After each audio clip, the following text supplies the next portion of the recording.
Hey everybody, this is Ebony and welcome back to my channel, Everything Eb. First off, I want to say sorry that it's been 2 weeks since I made a video. And I don't have a real excuse for real, but the week before last, I didn't really have any appointments or anything to update y'all on. And I was going to do like a random video like why I chose to have weight loss surgery or something like that. But I don't know. I just decided not to. And then this week, so far, the days just kind of got away from me. So I was just watching TV. Yeah, I know what time of year it is. So I'm just watching Christmas movies. And I was like, you know what? You done started this channel, girl. So you in this thing now. So get up and get a video done. So that is what I'm doing today. So I'm just going to update you all on this week, which was kind of busy when it comes to appointments. I actually had 3 appointments this week. The first one was my primary care physician. Because I told you all, I think in the last video, that there was something on my EKG, according to the hospital where I had it at, that they wanted me to discuss with my primary care physician, and also to do the medical clearance for surgery. So that was the first appointment. That was on Monday. This past Monday. And then the second appointment was the nutritionist appointment. That was on Wednesday morning. And then I also went to see the physical therapist for that one appointment on Wednesday afternoon or evening after work. So I'm going to try to fit all of those in this video, but I don't want it to be so long. So if it gets to be long, then I'll just do the physical therapy in a separate video or something, because I'm just going to go in order.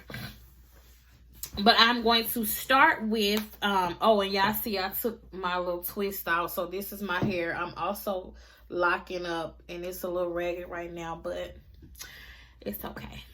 So anyway, I'm going to start with my stats. So I told you all before that my highest weight was 324 pounds.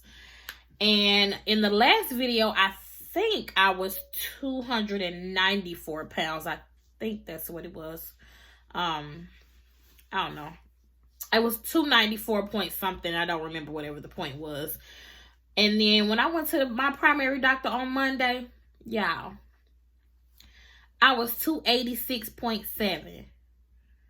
I'm like, houseway. No, I know I'm not eating that much because of the medicine, like I told y'all. But I mean, I don't know. I was just very surprised. I was like, oh, I forgot to get my camera or whatever when I was on the scale so I could take a picture and show y'all whatever. But so yeah, I'm 286.7. And that's that.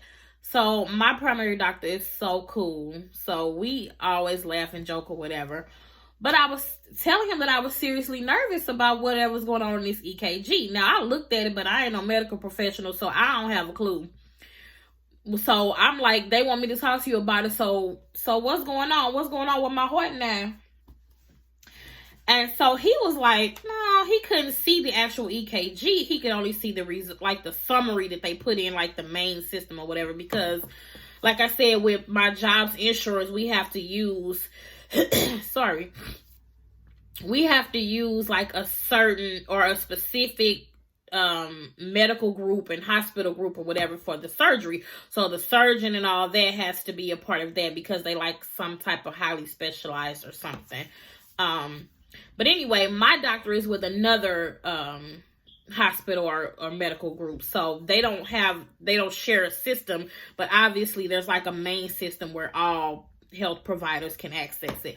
But they never actually scan the actual EKG itself in so he can take a look at it. So after I'd had to pay $300 for the first EKG, he wanted to do another one. But of course, it's my heart and I want to be like, even though I wanted to be like, no, sir.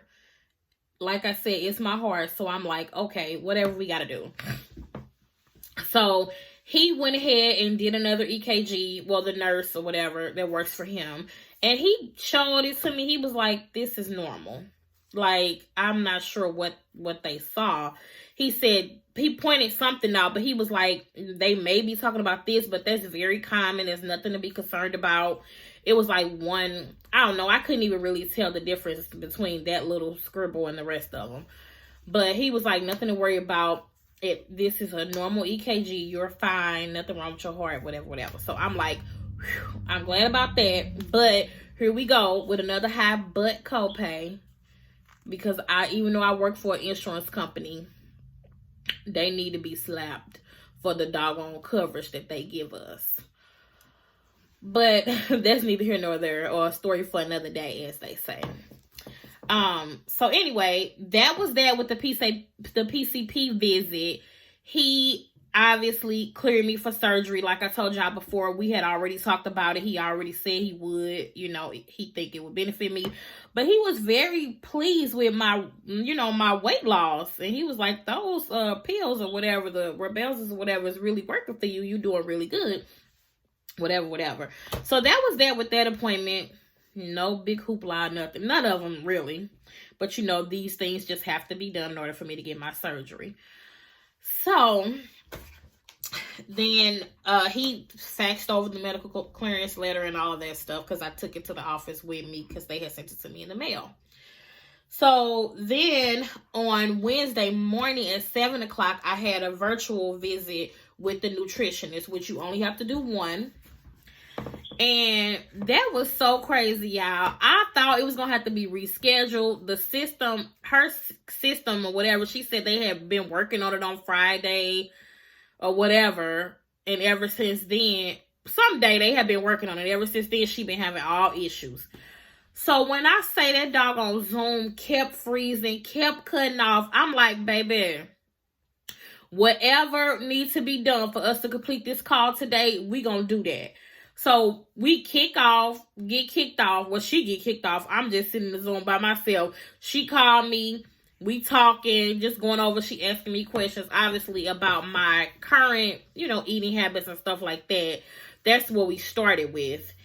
And then she'll get back in. So we get back into it on the Zoom. She get kicked out again. So then she called me again. So I'm like, oh my goodness. So we steady talking, we going over stuff. So she had emailed me the documentation or whatever. And then we got into the eating and all that stuff after surgery. So she was telling me the different phases. And she actually emailed me. Now I haven't hole punched this and put it in a binder yet. But they gave me a bunch of, this the vitamin thing. But they gave me a bunch of paperwork. And it tells me and gives me sample meal ideas and stuff about the way I'm going to have to eat as far as after surgery. But before I get into that, let me tell y'all again how wretched this Zoom appointment was. Or let me finish telling y'all. So, we get kicked off again. She called me again. We steady going over stuff. She get back in the Zoom a third time now. And so she now pulling up this paperwork and stuff on her screen. We going over slide by slide. It's like 30 pages, So we going over slide by slide. And I'm like, okay, yeah, good.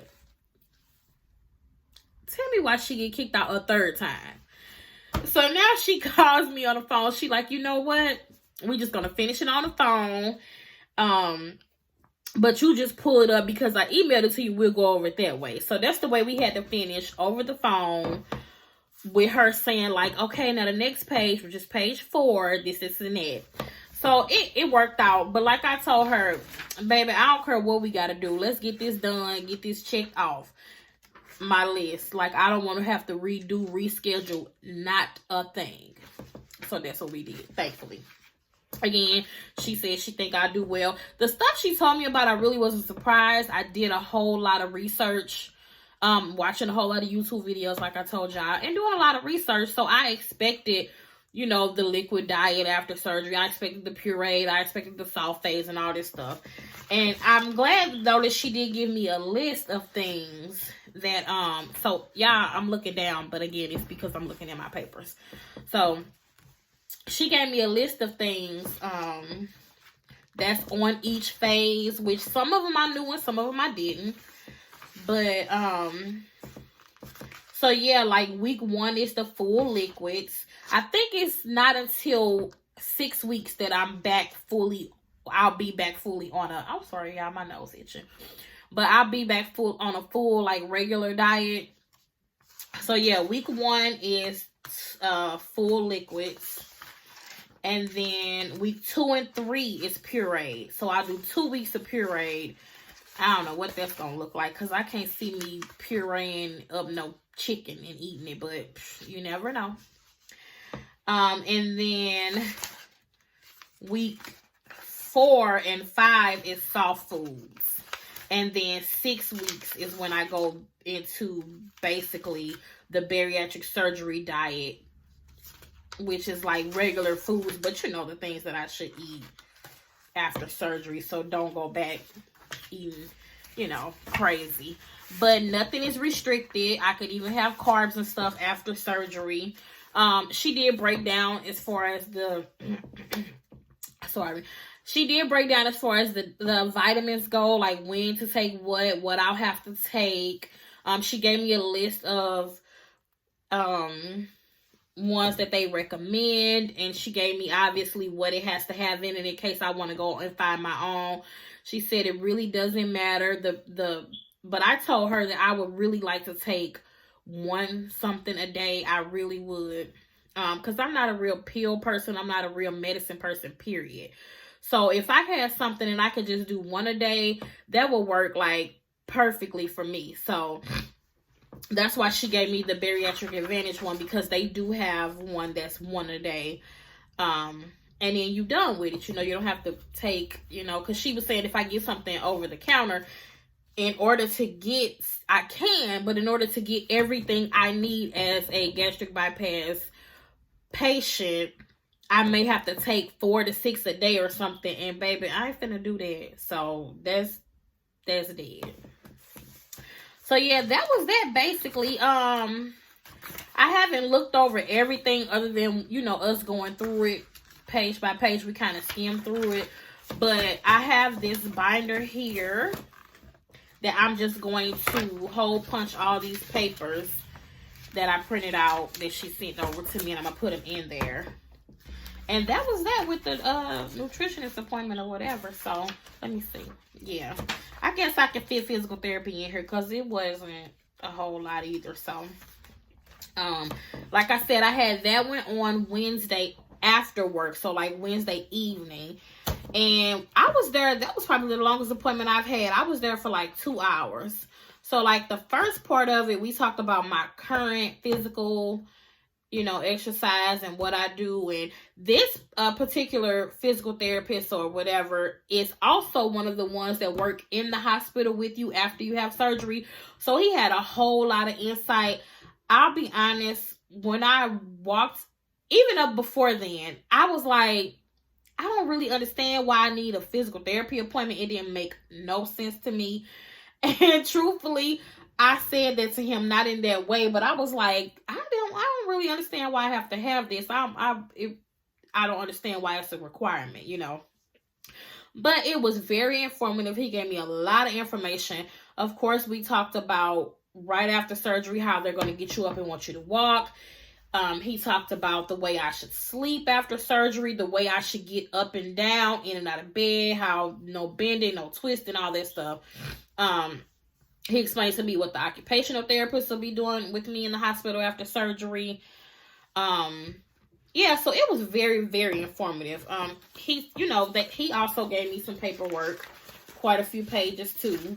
And this is all about like physical and exercise after surgery. So what I can do the first week, second week, and all that other stuff too. And I want to say it's 6 months before you can just go really like no restrictions whatsoever with your exercising. But that's been some days or whatever. Today is Sunday, the 13th. So I had this appointment on Wednesday, so I don't remember everything, but it's all in this paperwork. So yeah, we went over that, and that was really that as far as the talking, but it was just a lot of information. And then we went over to the gym part or whatever, this as he called it. And y'all, I still don't really know why I needed to do this part, because if I couldn't do any of these things, does that mean I wouldn't get surgery?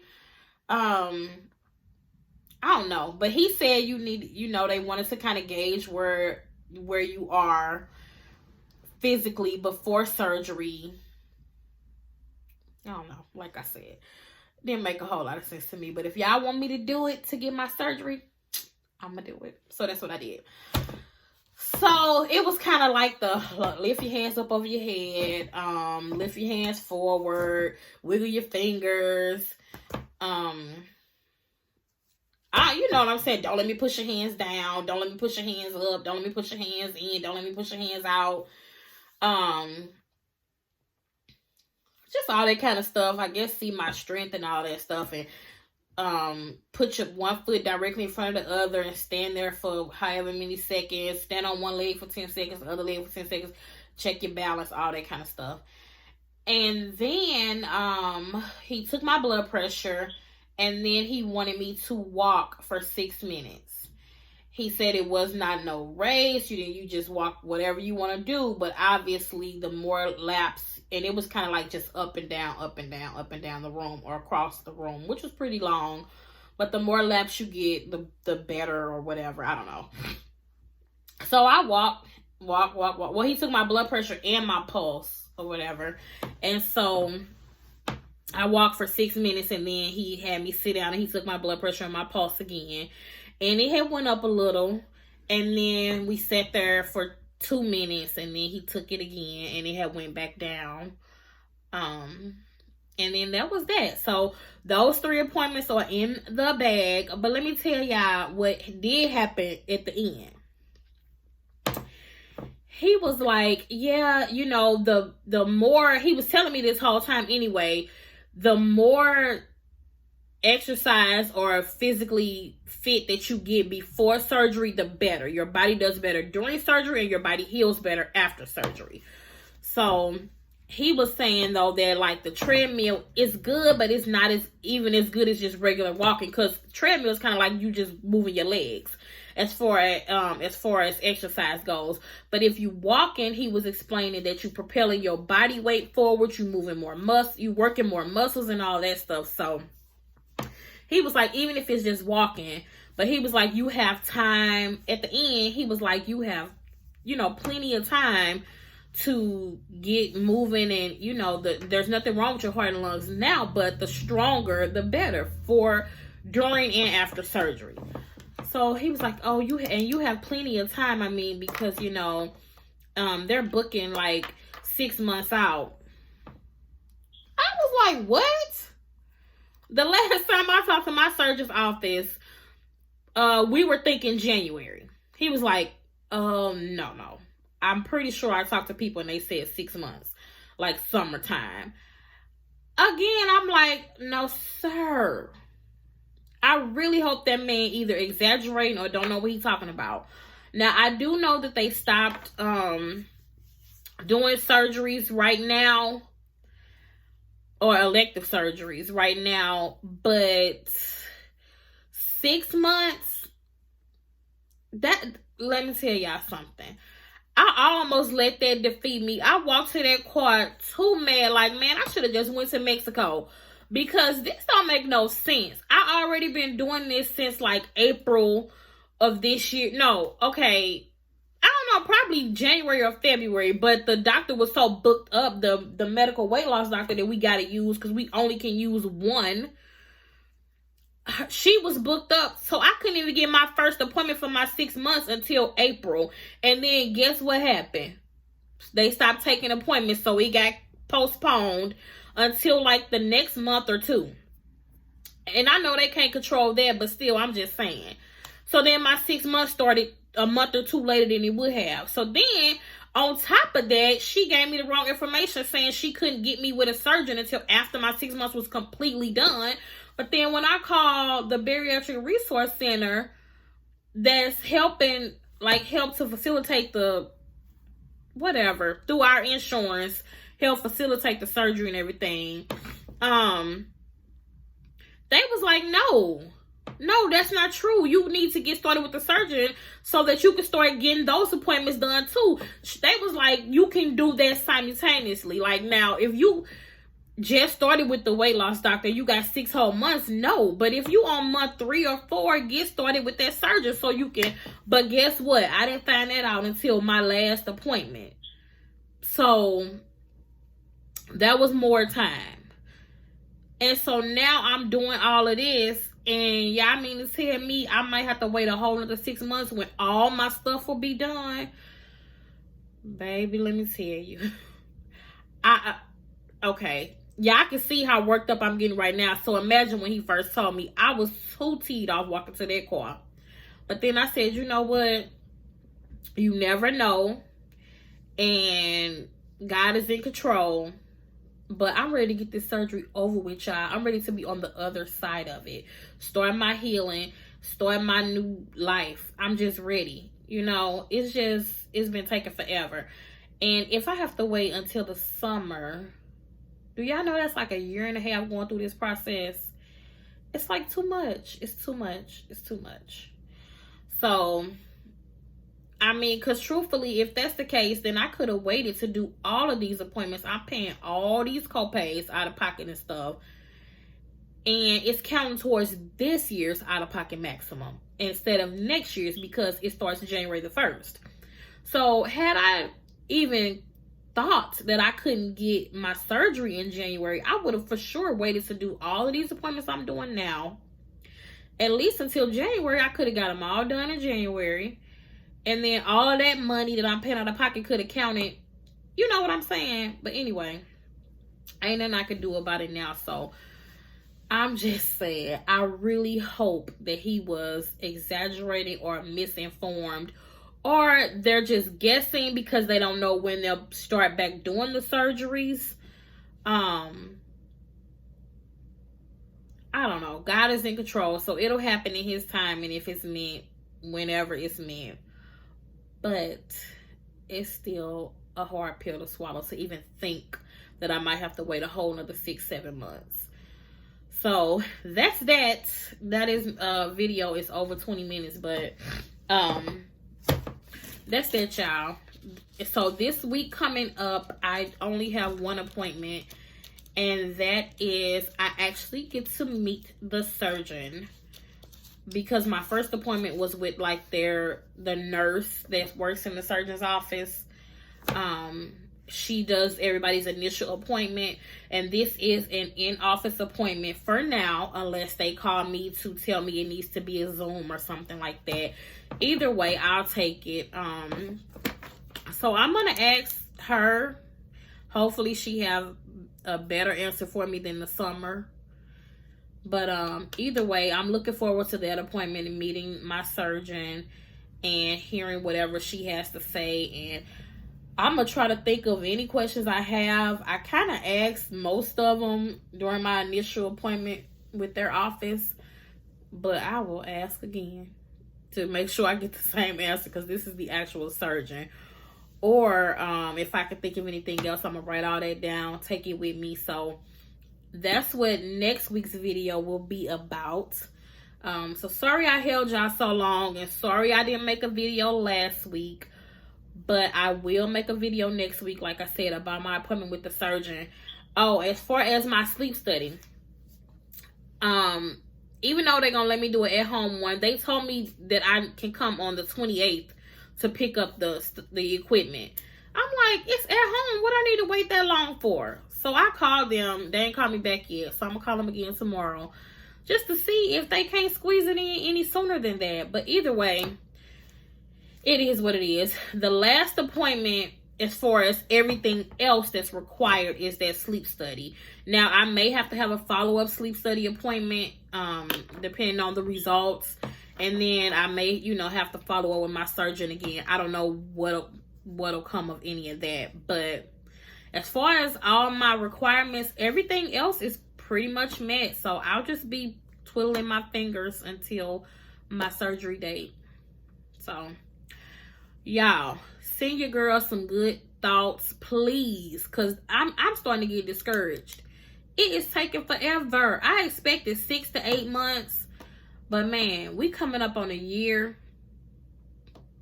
I just don't want it to be a year and a half. So like I said, send your girl some good thoughts. Give me some encouraging words or something. Did anybody else stuff just feel like it took forever? And then, I did see a few people whose surgery actually got canceled. Even after they did their liquid diet and test, nose swab tests and all that. Ooh, baby, I'm glad that didn't happen to me. But so I know y'all got some encouraging words for me, because y'all went through that. I already know. I can just wait. I mean, what else can I do? Hopefully it's not the summertime. That's all I can do. So that's it, y'all. I'm gonna let y'all go. I already held y'all for doggone near 30 minutes. So I'll see y'all in the next video. Bye.